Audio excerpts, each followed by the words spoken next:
رسول رحمت شفیع معظم نبی منتشم حضور ختم المعتبر صلی اللہ علیہ وآلہ وسلم کے حضور نازم اپنی حقیقتوں ملادتوں اور محبتوں کا خلال پیش کرنے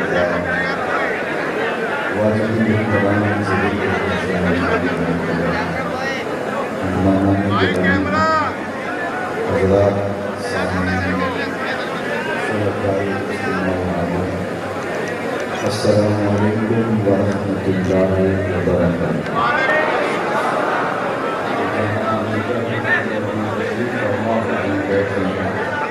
تاکہ منصور کے ساتھ دیر آپ سے مخاطب ہو جائے، اللہ کے رحمان زبان پر کلمۃ الحق جاری فرمائے۔ آج کی منعقدہ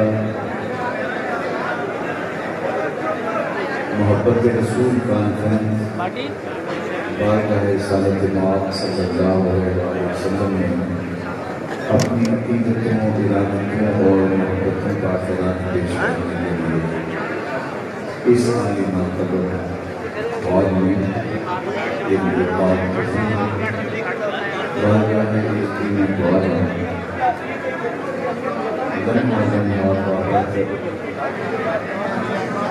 اور نور محفل عبادت اپنی بارگاہ میں قبول فرمائے گا۔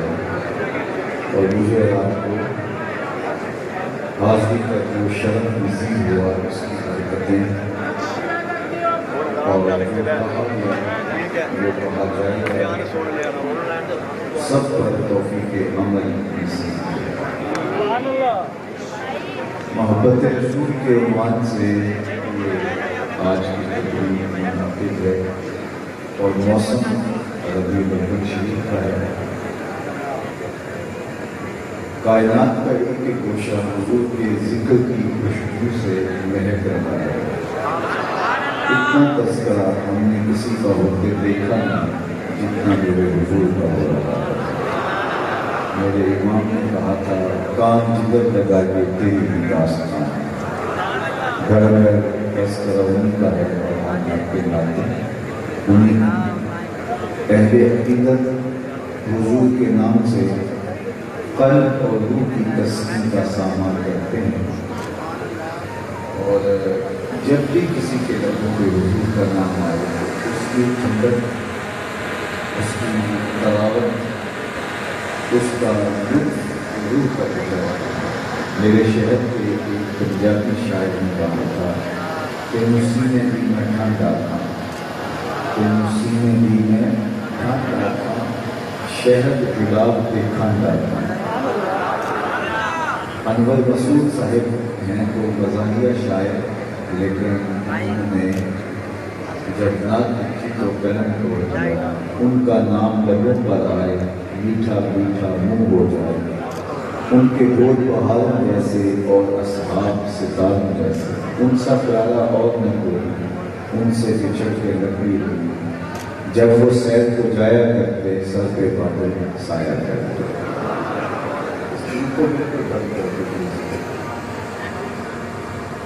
تو محبت رسول صلی اللہ علیہ وآلہ وسلم کا خوبصورت عنوان ہے آج کی اس تقریب سے۔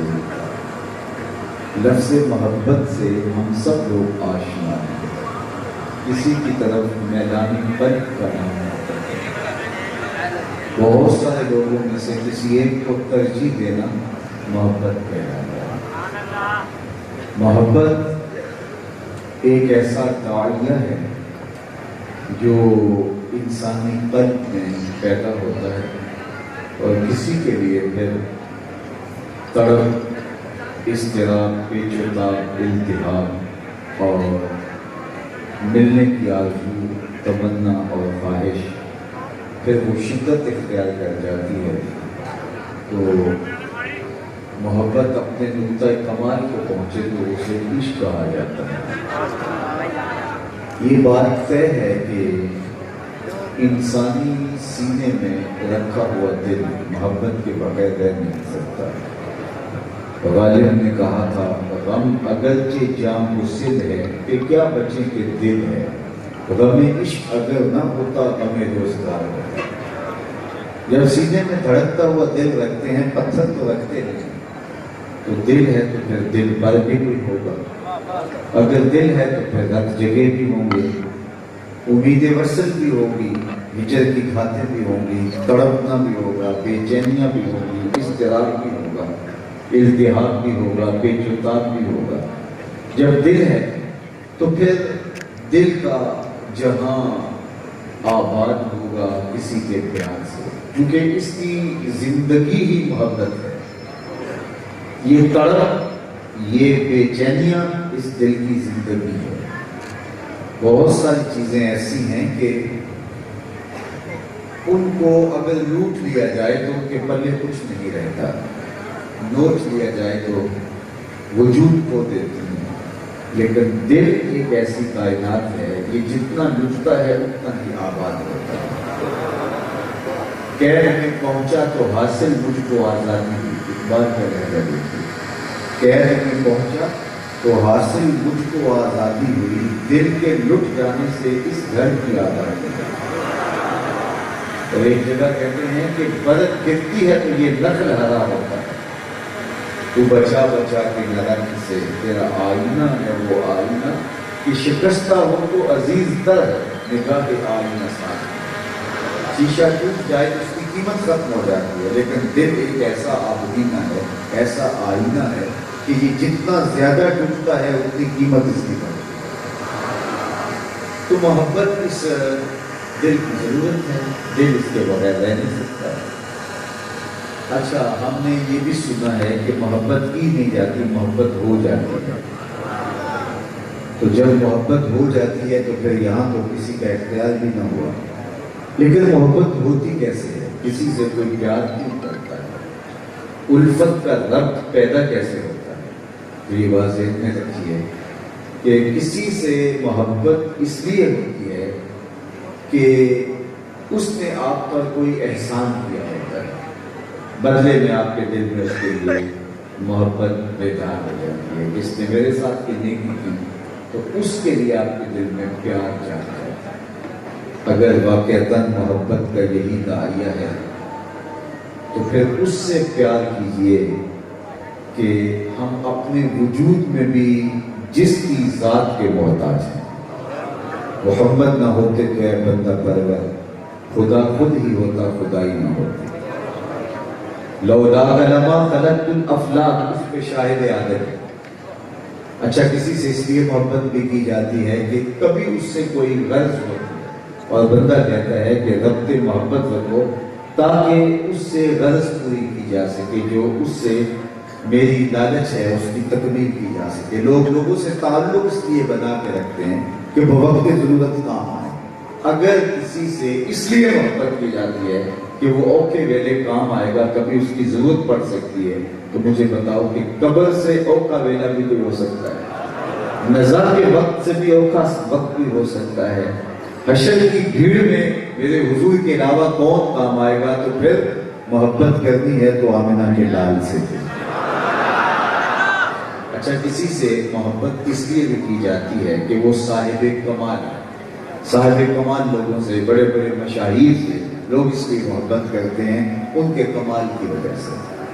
اگر اس وجہ سے محبت کی جاتی ہے اور محبت کا داعیہ یہ ہے تو پھر مجھے بتاؤ جو کمال اللہ نے اپنے محبوب کو دیے ہیں وہ کسی اور کا مقصود ہو سکتے ہیں؟